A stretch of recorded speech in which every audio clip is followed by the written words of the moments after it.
수행자라 그러면 한쪽으로는 수행하고 한쪽으로는 포교하는 것이 이게 정답이에요. 그런데 많은 분들이 오해를 하죠. 상구보리해야 하와중생한다. 그렇게 생각하는데 저로서는 그렇게 생각하지 않고 수행 그 자체가 포교고 포교 자체가 수행이다. 아마 그렇게 생각하면 좋지 않을까 하는 생각을 합니다. 우리나라 불교가 하문이라는 너무 두꺼운 외투를 입고 있기 때문에 봄, 여름, 가을, 겨울 없이 그 두꺼운 외투를 벗지 못하고 있는 거예요. 그래서 처음 수행자들이 절에 오면 몇 년간 그 하문 공부를 해야 돼요. 그게 안타까워요. 정말 안타까워요. 그런데 그래가지고 이 경전의 그 오묘한 뜻을 체득하면 다행인데 그래 하느라고 그 경전 터득하느라고 정말 참 좋은 시절을 보내요. 그러나 그걸 떠나서 정말 제대로 발심만 한다 그러면 참 발심만 한다 그러면 참 발심 속에는 바로 수행이 수행의 길로 가게 되어 있어요. 그 수행의 길을 제대로만 걸으면 아마 그 자체가 부처님이 경전에서 말씀하신 걸 실제적으로 자기가 쓰고 있으니까 그 자체만 하더라도 충분하죠. 하문경전 번역하신 분들 들으면 너무 섭섭하겠지만은 일반인들이 지금 번역된 경전을 보고 공부하기는 조금 힘이 들 거예요. 아마 옆에서 누군가가 도와주시는 분들이 없으면 참 어려울 거예요. 그러나 그것을 완전히 벗어나려 그러면 본인도 그렇지만은 본인이 만약에 복이 많은 사람 같으면 경전을 잘 하시는 분을 만나가지고 도움을 받을 수가 있겠지요. 그렇지 못하는 경우에는 참 어려울 거예요. 한때 김상옥이라는 시인을 만난 때가 있었어요. 시조 시인, 석굴암 대불이 아마 학교 교과서에도 나오는 그런 누구나 다 아는 초정 김상옥 선생을 만난 때가 있었는데 이분이 그런 이야기를 합니다. 경전을 봐서 너무 어렵다.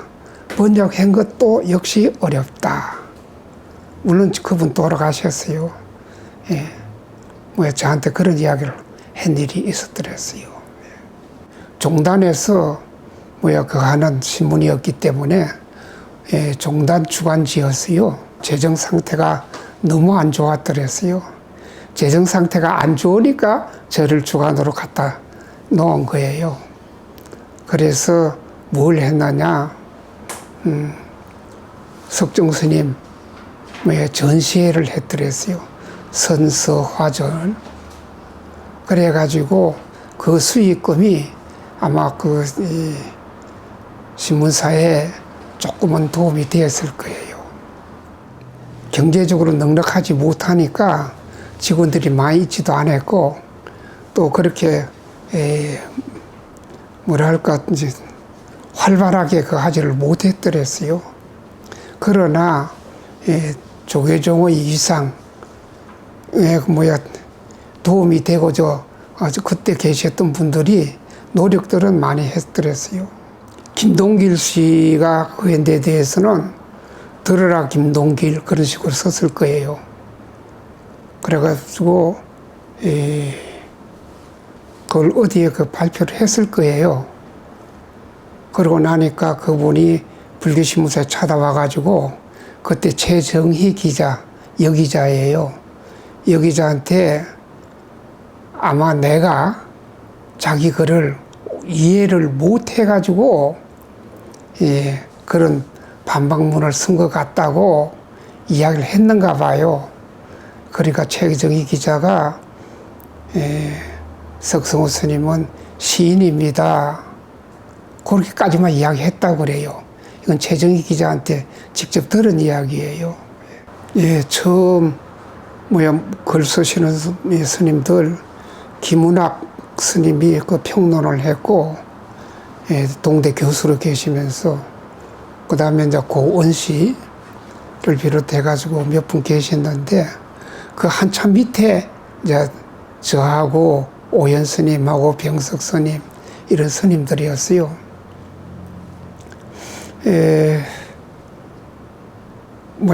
조금 활동하다가 우리가 안 하고 접어버렸어요. 접고 몇 년 전부터 진관 스님을 비롯해가지고 박수환 스님하고 이분들이 활동을 해요. 성녀 시집이 계속 나오고, 지금 그 성녀 시인들이 제가 줄잡아 그냥 그 애들에도 한 4, 50명은 안 되겠나 싶어요. 저로서는 참 좋은 인재들이다. 왜 참 좋은 인재라고 생각하느냐면 그분들이 그 개개인이 역할을 제대로만 한다 그러면 지식인 포교, 지식인 포교로서는 포교사로서는 참 한 몫을 할 분들이다. 저는 그런 생각을 합니다. 그걸 하려고 하면 종단에서 또 불자들이 뒷받침이 되어야 되겠죠. 석지연이라고 69년도, 70년도에 중앙일보 신춘문예 당선인 스님이 있어요. 거기도 이제 나이가 근 80에 가까울 거예요. 그런데 그 스님이 뭐랄까 스님보다는 시인으로서의 구실을 갖다가 그때 그 지식인 사회에 많이 알려져 있었더랬어요. 그 외에도 다른 몇몇 스님들이 있었지만은 잠깐 반짝하다가 또 숨어버리고 그래서 안타깝게 생각하고 있죠. 해외에 우리 한국 동포들이 많이 살잖아요. 그분들이 한국에서는 불교를 믿다가 해외에서 살 때는 개종을 하는 경우가 많아요. 왜냐하면 살기 위해서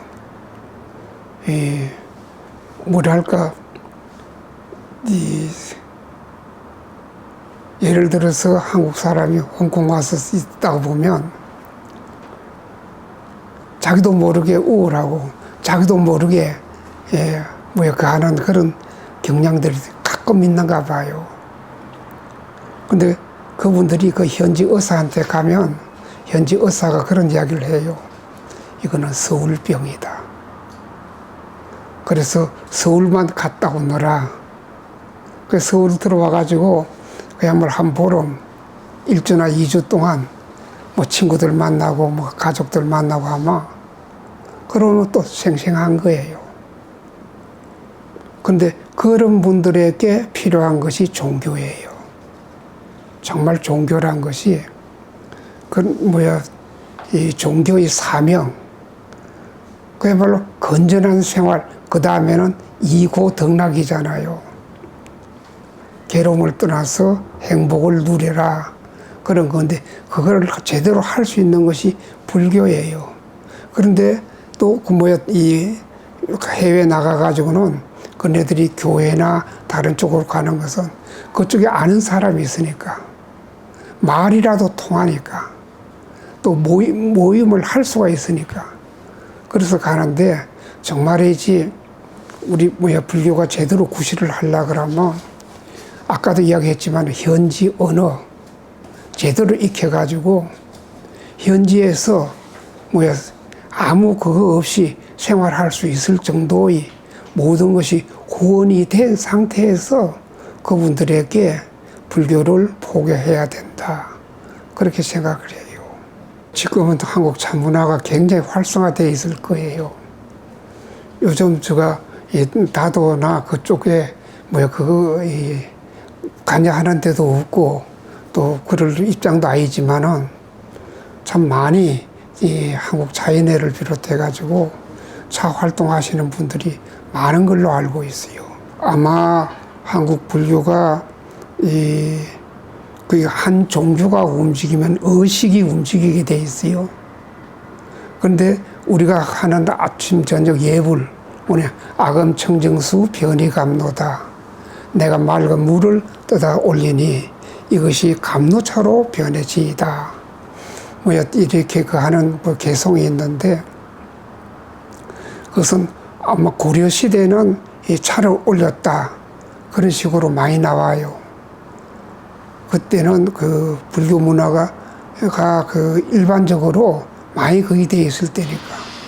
그러나 그 뒤에 조선 시대에 오면서 차가 귀해졌다. 왜 귀해졌는지 이유는 없어요. 우리 불교적인 거에서는 그 자료가 없어요.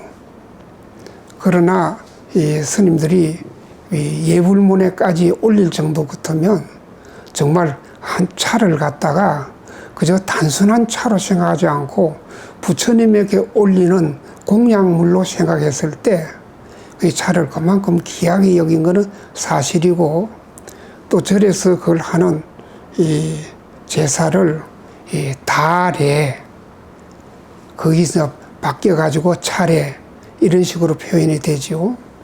근데 이 달에를 모신다.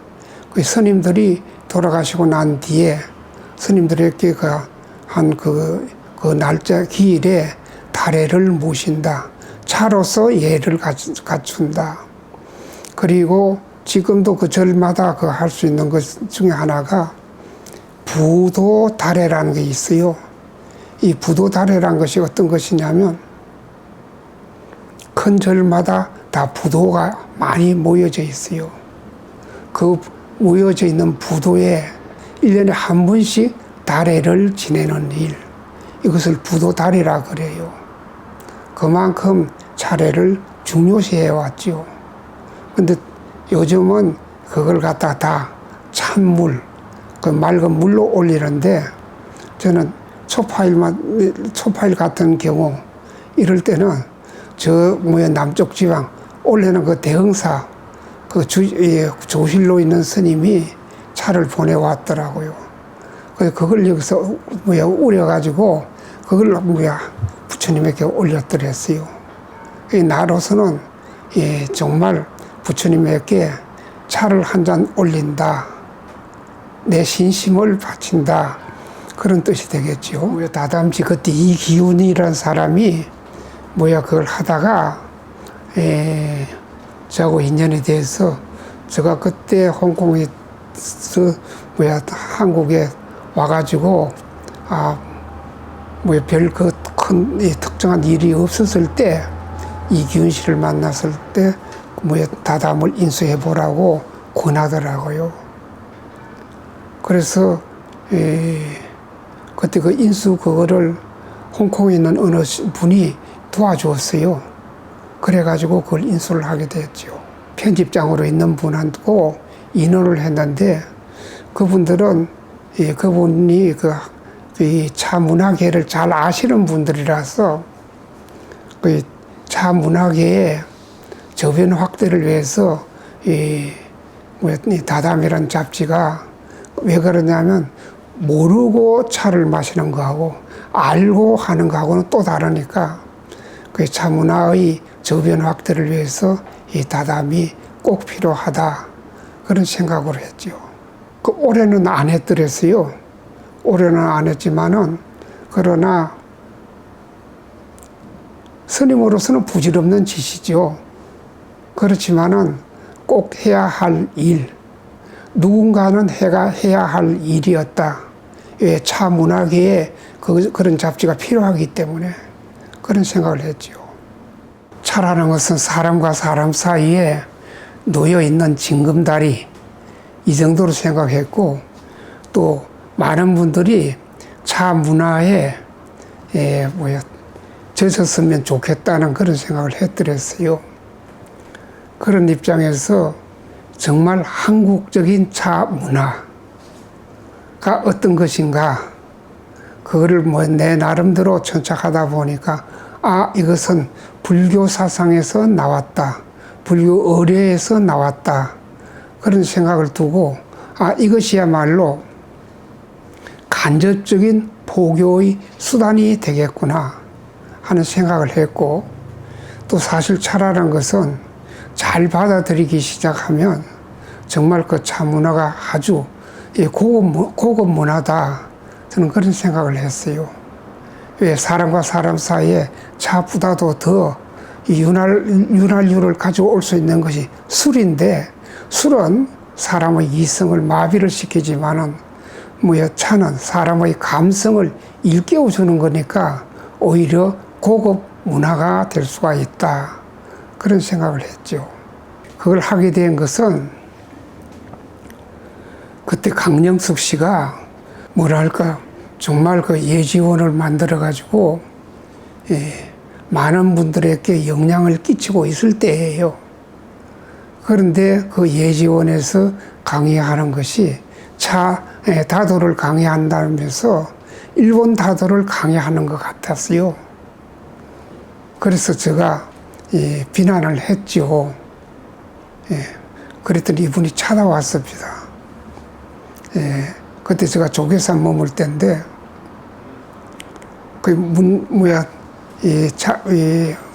문을 열고 보니까 자기가 강령숙이라고 그런 이야기를 하더라고요. 그래서 그냥 세워놓고 당신은 어째서 한국 사람이 한국 차문화를 강의하지 않고 일본 차문화를 강의하느냐. 그랬더니 이분이 정말 배짱 좋게 스님 들어가서 앉아서 좀 이야기합시다 그러더라고. 그래서 들어오라 그랬죠. 그래서 그때 당신이 하는, 그때 주로 그분이 이 화경청적에 대해서 일본 차문화의 정신을 이야기한 걸로 기억이 나요. 그래서 그것 때문에 제가 왜 일본 다도를 이야기하느냐 그래 이야기를 했고, 그래야 저 이야기를 한참 듣다가 그분이 나중에는 그러면 이 차문화의 전반에 대해서 우리가 거론을 한번 합시다. 그러더니 그분이 이현상 씨 그리고 김은학 스님 그리고 저하고 이렇게 해서 차문화 강연회라 할까 그거를 하나 만들었더랬어요. 근데 저는 결국 그거 못 갔더랬어요. 그 다른 일이 있어서 못 갔는데 두 분이 아마 그것이 한국 차문화의 행사 가운데 이론을 정립하는 행사 가운데 아마 최초가 아닐까 하는 생각을 해요. 거창한 어떤 목적의식이나 어떤 그런 걸 염두에 두지 않고 이것은 하나 있어야 되겠다. 아주 단순한 발상이죠. 거기서 출발한 거죠. 지식인 불자들이 한 분이라도 더 많았으면 좋겠다는 그런 생각을 가지고 있었어요. 왜 그러냐면 그렇다고 우리 다른 불자들은 무식하다 이런 뜻은 아니에요. 한 분이라도 지식인 불자들이 있으면 좋겠다. 그러나 그네들이 받아들일 수 있는 그릇이 있어야 될 거 아니겠어요. 그것을 진짜 불교 잡지로 생각했죠. 이 절에서는 자주는 못하지만은 여름 되면 그 학생 수련회를 하잖아요. 국민학생, 중학생, 고등학생, 그리고 청년 이래 할 때마다 거기 가서 거기에 맞게 이야기를 해주는 거죠. 그런데 우리나라에서 이 기록을 보면 이 태교를 해서 태어난 이들이 역사적으로 들어 있어요. 자장 스님도 그랬고, 무학 스님은 어떤 분이었느냐 하면 자기 아버지가 정조 할아버지가 몽고병난 때 30세로서 장수로서 참전을 했어요. 그런데 대패했어요. 실패하고 30대 장수가 얼마나 원통하고 억울했으면 해인사 대적광전에 들어가 가지고 뭘 했느냐, 기도를 한 거예요. 그것도 단식 기도. 기록에 나와요, 이거는. 그래서 기도를 하는 도중에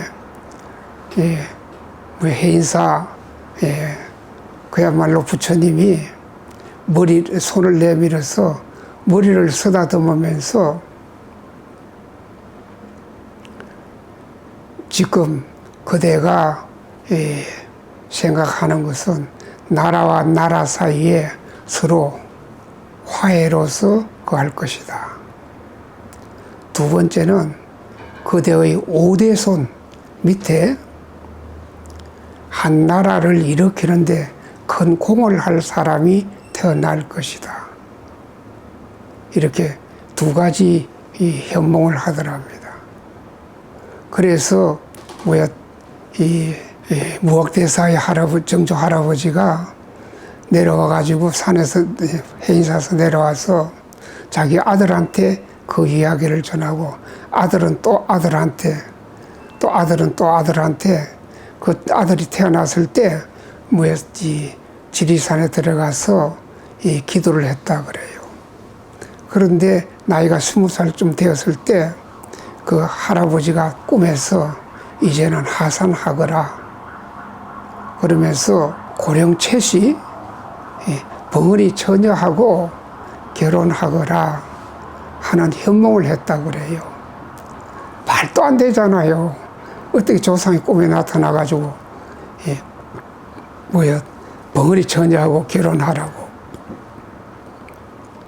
도저히 요즘 상상도 못할 이야기죠. 그러나 그때 마침 고령채시 벙어리 처녀가 있어서 결혼을 했고 거기서 태어난 인물이 누구였느냐? 무학대사예요. 그런데 아이가 태어나고 난 뒤에는 그 어머니가 이야기를 하더랍니다. 말을 하더랍니다.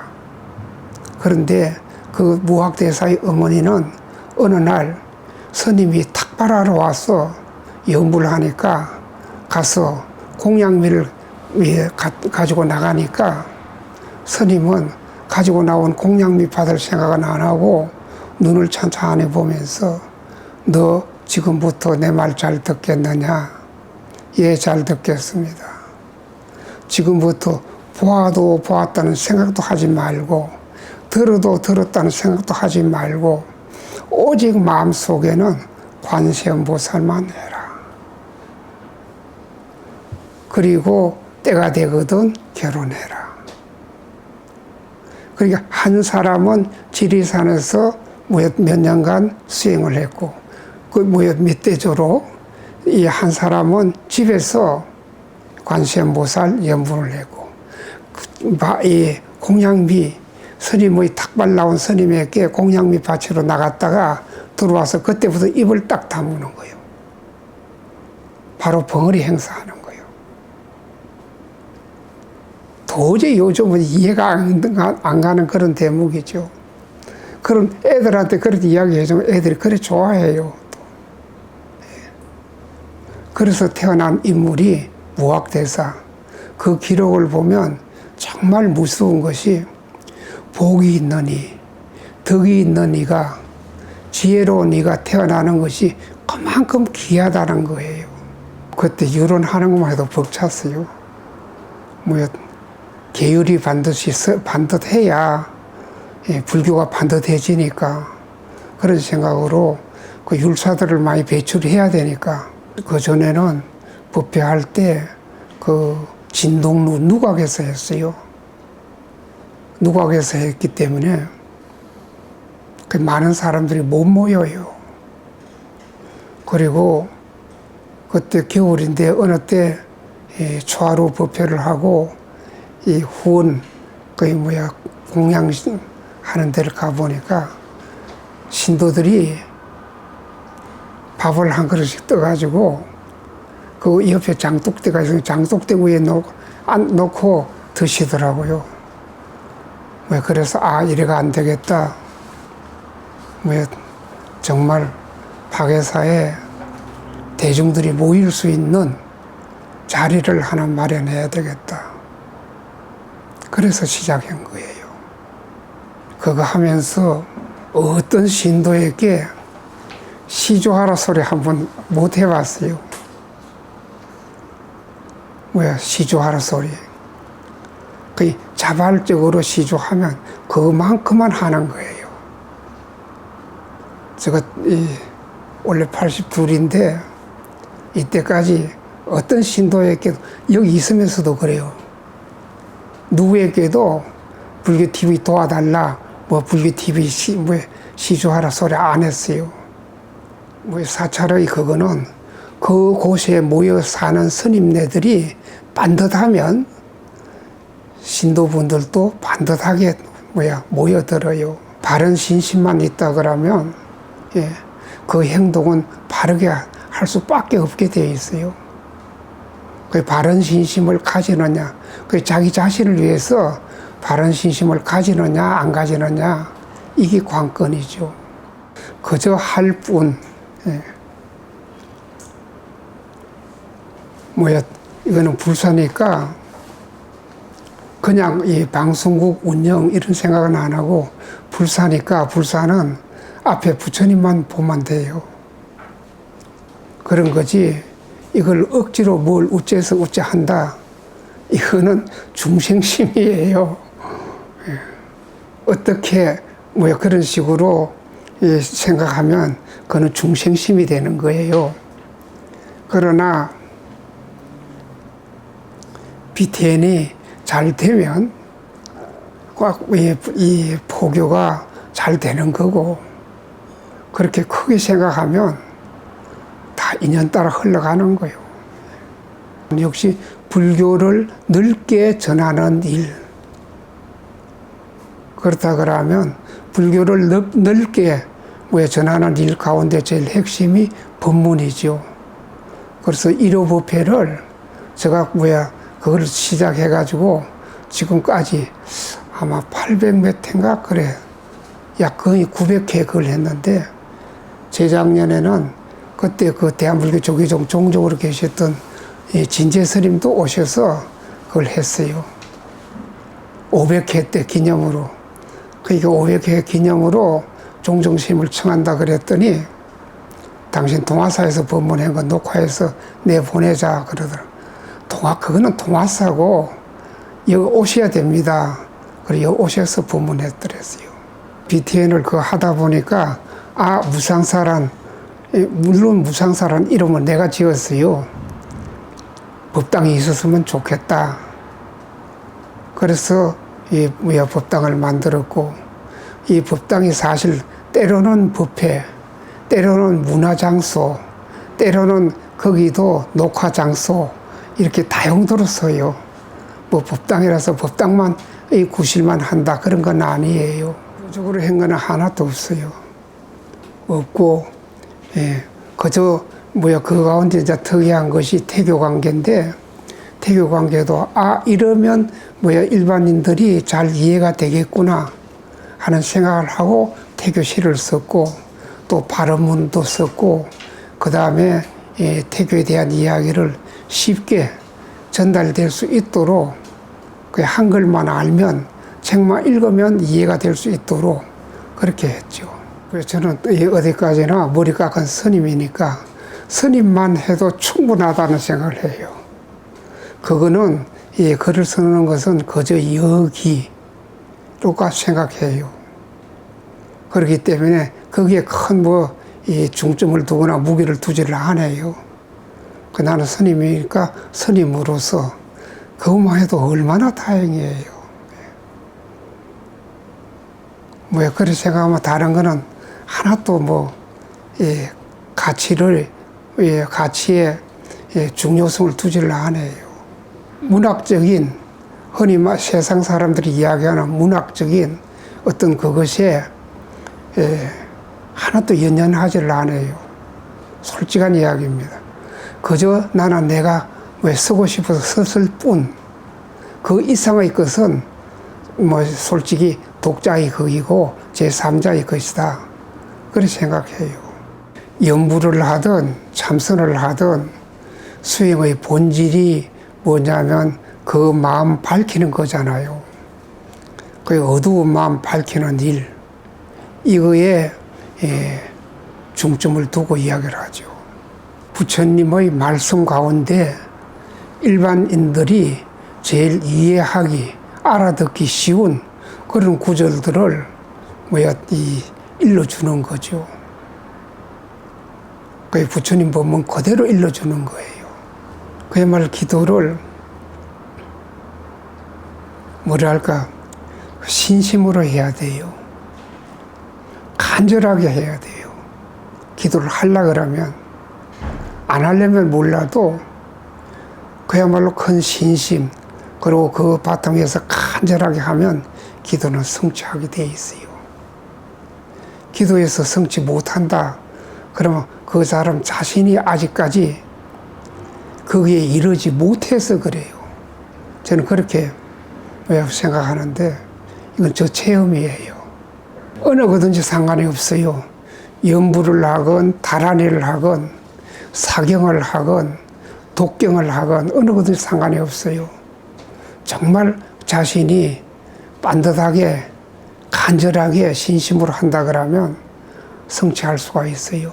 기도의 힘이란 것은 불가사의해요.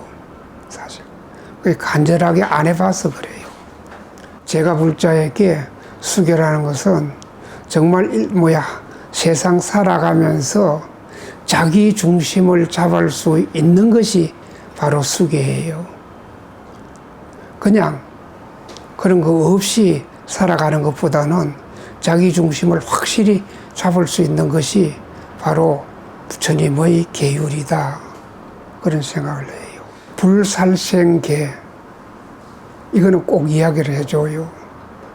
왜 그러냐면 낚시하지 말고 사냥하지 말고 그 생명을 죽이지 말라, 이것이 불교의 근본 자비사상이니까.